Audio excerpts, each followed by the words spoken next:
स्वामी जी, घर में फफूंद वाली जो स्टडी सामने आई उसमें जिन घरों के लोगों को शामिल किया गया उनमें से 23% को लगातार खांसी और सांस की तकलीफ की शिकायत थी।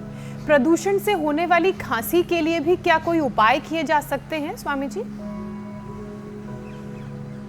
हाँ, खांसी के उपाय है ना, एक तो ये स्वासारी या ये मुलेठी, इसका ही काढ़ा बना करके रखे रहे, इसी को ही पी ले पानी की जगह, इसका तुरंत लाभ होता है। फिर हमने ये हर्बल पे डिप वाला पे जो लोग ग्रीन टी आदि और ब्लैक टी आदि पीते रहते हैं, उसकी जगह ये। फिर जो है एक तो सुबह उठ करके शंख बजाया करें,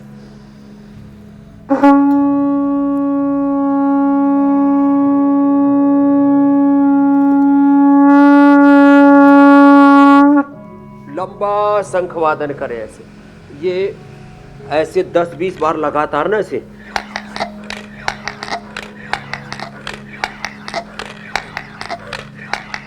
लगातार जब 10 बार ऐसे खींचे बिना रुके, तब समझ लेना आपका रेस्पिरेटरी सिस्टम अच्छा है। तो ये एक तरह से परीक्षा भी हो जाती है और एक्सरसाइज भी हो जाती है, ये रेस्पिरेटरी सिस्टम को की जांच भी हो जाती है। फिर ये स्वासारी ब्रोनकोम, ये खाली पेट ब्रोनकोम 2-2 और कंठामृत के साथ चूस लेते हैं तो पूरा फेफड़े अंदर से खांसी तुरंत गायब। और खाने के बाद स्वासारी या ऐसे स्वासारी अवले है, स्वासारी प्रवाही, स्वासारी गोल्ड। ओहो, आजकल कफ सिरप पी करके कितने बच्चे मर रहे हैं, उसके लिए दवाई है।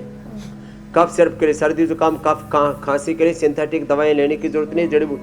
अब वैसे देखो, सिंथेटिक दवाएं ज़्यादा ले ली तो बच्चों के लीवर किडनी फेल होगी, बच्चों की मौत होगी।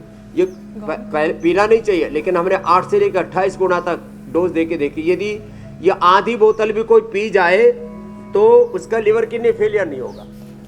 वैसे तो ऐसा पीना नहीं चाहिए, लेकिन मैं ऐसे बात बता रहा हूँ। तो आयुर्वेद का फायदा है ना कि आपने इसकी 1 चम्मच की बजाय आपने 10 चम्मच भी पी ली तो कोई दिक्कत नहीं है। तेज गर्म पानी में खांसी तुरंत गायब हो जाती है। तो ये उपाय है, बालप्राश है, च्यवनप्राश है, और मुलेठी काली मिर्च मिश्री मुंह में डालो और धीरे धीरे उसको चूस लो। एक छोटा सा टुकड़ा हल्दी का, एक छोटा सा टुकड़ा अदरक का, थोड़ा सा लौंग और काली मिर्च हल्का सा सेक करके उसको और मुंह में डालो और चूस लो, उससे खांसी गायब हो जाती है। कितने अच्छे अच्छे घरेलू उपाय, होम रेमेडी हम बताते हैं। प्राणायाम कर लो,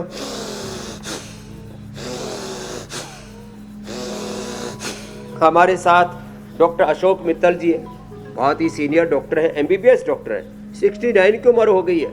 इन्होंने योग से अपने आप को नव यौवन प्रदान कर लिया, BP, शुगर, अर्थराइटिस को ठीक कर लिया।